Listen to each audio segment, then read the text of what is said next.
Արևն արդեն մոտեցել էր մայրամուտին, հրետանու ձայնը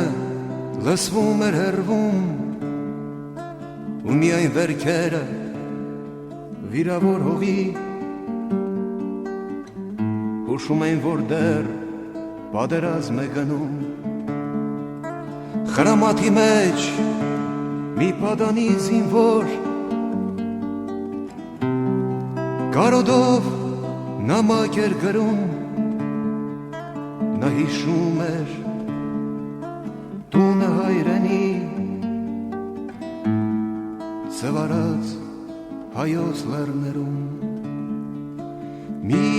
լացի իմ մայրիկ, սպասիր ինձ և ես գգամ,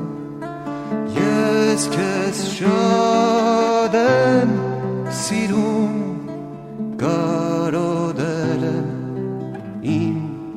մայրիկ, ես հիշում եմ խոսքերը քո, սիրել հողը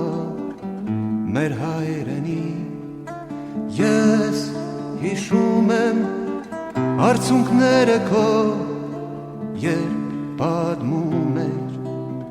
ջարդերի մասին, ես հիշում եմ տունը մեր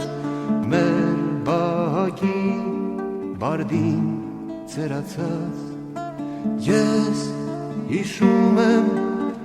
խոխոջ լարվակի ու մանգագան խաղերս անցած, ու լսվեց հրաման մի որոտ դղրդաց, ծանր արգերի տակ հողը տնքած, ձեռքին հրացան նամակը ծոցում պահած, տղան առաջ նետվեց ադամները սեղմած, պետք էր անցնել ընդամենը 100, լոկ 100 քայլ հայրենի հողի,